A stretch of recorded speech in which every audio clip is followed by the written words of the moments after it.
Hey friends, what's up? Ethan here, the college essay guy. I want to talk about 10 of the biggest mistakes that I see students make in the college admission process. Starting with number 10, overestimating their college acceptance chances. Yeah, I'm getting to Stanford, or probably getting to Stanford, right? This is one of the biggest ways to add stress to your process, is to pin your hopes of success and like your definition of success on whether or not you're going to get into a highly rejected college, like for example, Stanford or one of the Ivies. I just want to encourage you to balance your college list. What does this mean? I'm talking about having 3 to 4, let's get a pyramid here. 3 to 4 foundational schools that you have a great chance of getting into, so like maybe more than 65%. Above that, some maybe schools that, you've got like a 50% chance of getting into. And then, okay, you've got some less likely schools, which we'll call the reach schools, which are probably less than 25% chance of getting in. But take a look at your list right now and ask yourself, do I mostly have reach schools? Because if so, you might be stressing about not getting into college. The average college acceptance rate, do you know what this is? The average college acceptance rate is like, take a guess for a second.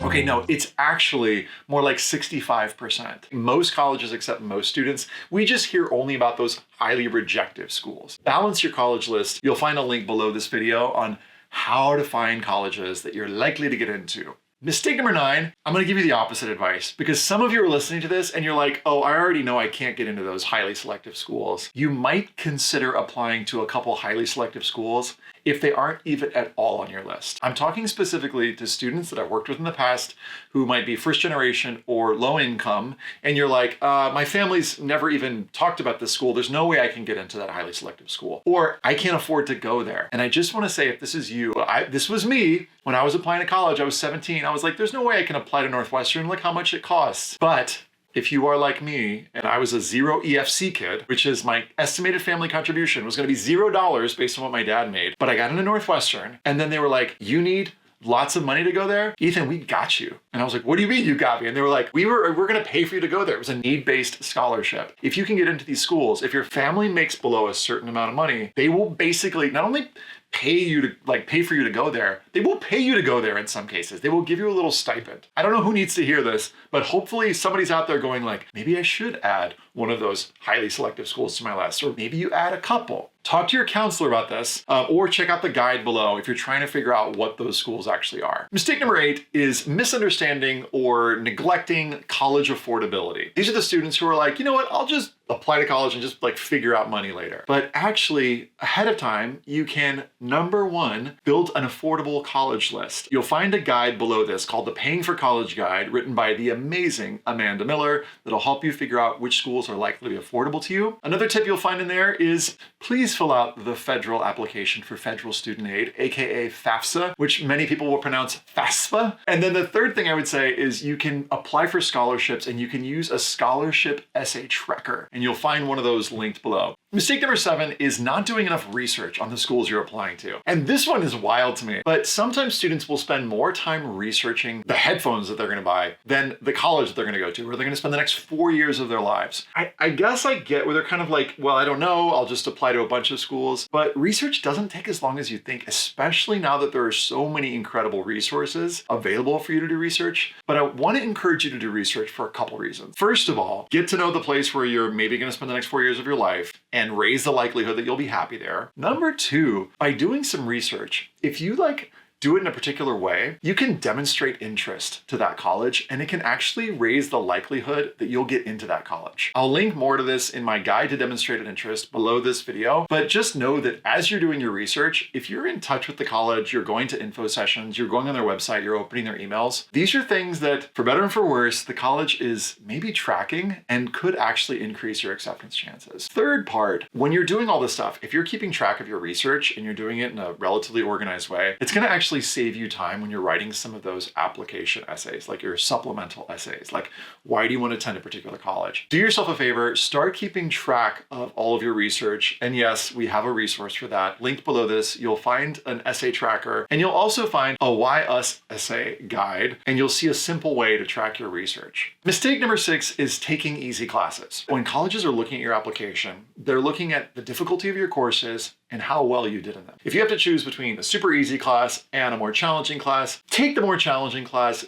do really well in it. It'll help you have more options when it comes to your college acceptances, or it'll raise the likelihood that you do. If you're watching this and you're like in grade 11 or 12 and you're like, yeah, thanks Ethan, I wish you would have told me this in 9th or 10th grade. First of all, I did tell you this, see other videos on the channel, but if this is your first college essay guide video, know that there is still hope for you. There is a section called the additional information section, and it's on the college application, and you can hop in there and be like, hey fam, I don't refer to your admission officers fam. You can be like, dear admission officer, I didn't take these difficult classes because of this particular reason. Side note, you might have a great reason for not having taken the more difficult class, but you can explain that briefly in your additional information section. Mistake number 5, not utilizing the additional information section. So what is this section? If you're not familiar with it, we've got a whole guide to it linked below, but this is basically where you explain extenuating circumstances, or you expand on things that are really awesome that you want to emphasize a little more. So what do I mean? Let's say, for example, you were out of school for a medical issue. You can explain it briefly in your additional info section. Or let's say you experience mental health challenges. You basically put this in the additional info. Here was the challenge. Here's the way it impacted me. Here's what I did about it. And here's what I learned. You keep it brief, straightforward, factual, and then you don't have to put that in your personal statement. You don't have to make your whole personal statement about this, particular challenge you face. You could write about something else. The other thing you could do is if you've got something in your activities list that was like super awesome, you've got your Eagle Scout project, or you've got this awesome internship that you did, and you're just like, OMG, 2 lines, like that's it? That was like my whole summer. You can take that and you can selectively expand on it briefly in the additional information section. You can give a little more context to the awesomeness that was that particular thing. Mistake number 4, this is like, I'm gonna tell this to you and you're probably still gonna do this, but it's underestimating the time that your college essays and applications are gonna take. Most students, including myself when I was applying to college, think, you know what, it's gonna take me like a couple weeks probably. Or you know what, I'm just gonna do it over, in my case, Christmas break, but in your case, probably winter break. I thought I'll be fine. It's not gonna be that much work. Y'all, it's gonna be more work than you think. Best essays that I've read, the best personal statements took at least 5 drafts. The ones that you see on the website, people are like, yo, those are really good. Yeah, those were like 10 drafts or more. And that's gonna take you some time. So if possible, if you're watching this before the summer between 11th and 12th grade, that's gonna be your time to work on these. I would say dedicate some chunk of your week to working on college applications with the goal, hopefully, of, if possible, having your personal statement, your activities list, your additional info stuff done in the summertime so that you can work on your supplemental essays in the fall. If you're watching this in the fall, I'm sorry, you should have been on the channel earlier. That feels like I'm shaming you. I'm not shaming you. There's still hope for you. I'll link to an essay tracker below because hopefully that'll help. Number 3, neglecting the administrative side of the application. There are all sorts of deadlines that you need to fulfill, like emails that you need to respond to, etc. Some quick tips for that. Number 1, create an email address that's not like Minecraft boy, 666. Not that Minecraft is embarrassing, but whatever email that you had that you were using in the 3rd or 4th grade, create your, the next email address, or the email address that's going to be the one that you'll carry with you forward. Have all of your college stuff go to that if you can. And then have a specific place in your home that's like college mail, because if you start opting into stuff and you give your mailing address, you're going to get why do colleges still do this? They must do it because it works, direct mail stuff, but have a place where, because there might be some mail that comes to you that's important, but really have that email address. Make sure you check that email address. And in some cases, click on the emails, especially for the schools that you're excited about, because they are tracking that. Are you actually opening those emails? The other thing is, I would say pay close attention to the ones about your portal. When you have to create a portal or there's a new thing that's appeared in your portal, sometimes that's really crucial information. They may not have a certain recommendation letter or a certain piece of something is missing from your application. Make sure that you're tracking those things. This might be an email address that you could share with your parents if boundaries, I know, but if you feel like you want a little support, if you're not the best email checker, this could be one that your parents help you track. I feel nervous about giving that advice, but decide what's best for you. Mistake number 2 is stressing too much or too little about standardized tests. This is a 2-for-1 mistake. In some cases, students stress too much about standardized tests. They've already got an awesome score. They've got a 15 something, and they're like, maybe if I get 20 points higher, then I'll be getting into my dream school. Oftentimes that 20 points is not gonna be a huge difference maker. I say often because there are some small cases where it did make a difference, but more often I see students stressing about 20 points when they could take all of that energy, reapportion it on other parts of the application process, like writing a better personal statement or writing better supplemental essays. Don't stress about like 10 or 20 points, or ask your counselor, should I be stressing about this? Chances are they're gonna be like, you shouldn't be stressing about this. Now, having said that, some students don't stress at all about standardized tests and they're like, I'm not even gonna take them. Just know that there's some schools that require standardized tests. So if you're not gonna take them, you just can't apply to those schools. How will you know? There's an awesome podcast I recorded with a guy named Jay Rosner, who spent decades helping students prepare for these standardized tests, and some really cool thoughts on them. You'll find it linked below, and he gives a simple testing plan for thinking about when you should prepare, how many tests you should take, etc. Finally, mistake number one, and I see it every year,